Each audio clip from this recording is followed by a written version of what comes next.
할렐루야. 사랑하는 대강의 가족 여러분, 오늘 하루도 하나님의 말씀과 동행하는 삶이 되길 소망합니다. 오늘 함께 나눌 하나님의 말씀은 마태복음 21장 28절에서 32절 말씀입니다. 그러나 너희 생각에는 어떠하냐? 어떤 사람에게 두 아들이 있는데 맏아들에게 가서 이르되 얘 오늘 포도원에 가서 일하라 하니 대답하여 이르되 아버지 가겠나이다 하더니 가지 아니하고 둘째 아들에게 가서 또 그와 같이 말하니 대답하여 이르되 실소이다 하였다가 그 후에 뉘우치고 갔으니 그 둘 중에 누가 아버지의 뜻대로 하였느냐? 이르되 둘째 아들이니이다. 예수께서 그들에게 이르시되 내가 진실로 너희에게 이르노니 세리들과 창녀들이 너희보다 먼저 하나님의 나라에 들어가리라. 요한의 의의 도로 너희에게 왔거늘 너희는 그를 믿지 아니하였으되 세리와 창녀는 믿었으며 너희는 이것을 보고도 끝내 뉘우쳐 믿지 아니하였도다. 아멘. 시궁창에 빠진 사람은 다른 사람의 방귀 냄새를 구분하기 어렵습니다. 요리하느라 주방에서 기름 냄새를 많이 맡은 사람은 음식의 맛을 잃어버립니다. 이미 그것에 젖어 있기 때문입니다. 먼저 믿고 오래 믿은 사람들의 믿음의 패단이 이와 같을 수도 있습니다.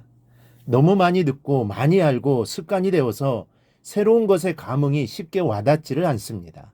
그래서 중요하고 아주 시급한 일을 하나님께서 말씀하시는데도 대답은 잘하면서도 그 비중을 읽어드리지 못하고 그만 시기를 놓쳐버리고 맙니다. 이러한 현상은 먼저 믿고 오래 믿은 사람들이 오히려 믿기 어려운 사람들이 되어가는 현상으로 오늘 본문을 통해 주님께서 우리에게 들려주시는 말씀 속에 맏아들과 같은 사람입니다. 한 사람에게 아들이 둘이 있었습니다. 맏아들에게 가서 말합니다. 예, 오늘 포도원에 가서 일하라. 그랬더니 가겠다고 청승맞게 대답을 하더니만 가지를 않았습니다. 둘째에게 똑같이 일렀더니 실소이다 하고 대답하고는 그 후에 뉘우치고 가서 일을 했다는 비유입니다.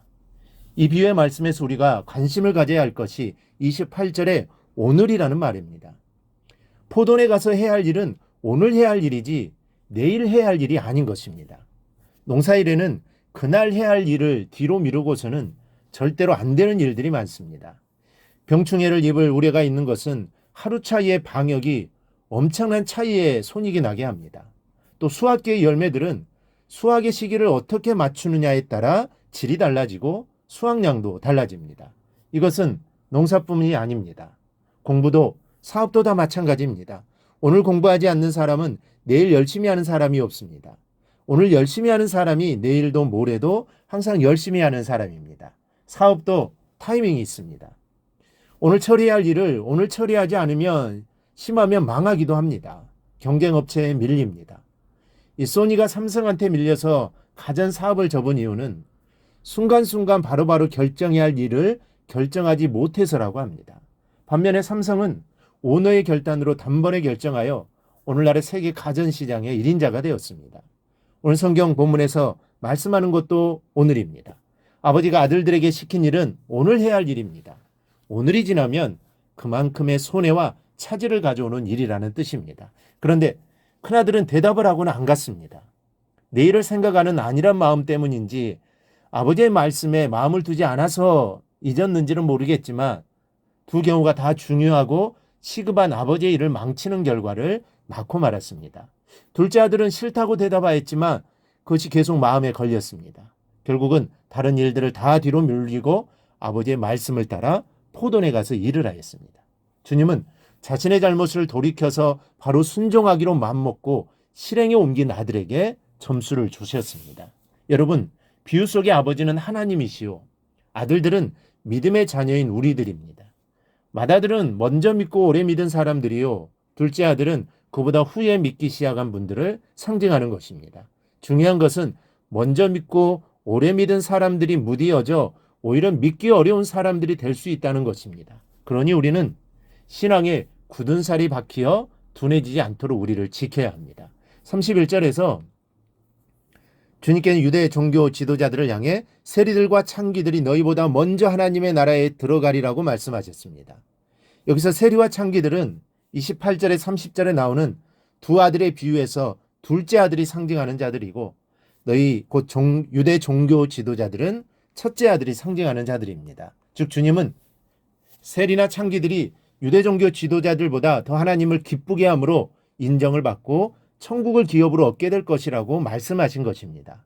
이것은 한마디로 먼저 된 자가 나중되고 나중된 자가 먼저 될 것이라는 주님의 교훈에 대한 이 분명한 선언입니다. 그렇다면 우리가 그렇게 되지 않는 방법이 무엇이겠습니까? 첫째는 항상 대답은 예이어야 합니다. 이 결과적인 면에서는 둘째가 잘하였지만 그러나 대답 또한 예라고 했어야 합니다. 싫습니다라고 거부의 답변을 들었던 아버지의 마음은 둘째가 일하러 간 것을 아실 때까지 마음 아프셨을 것이기 때문입니다.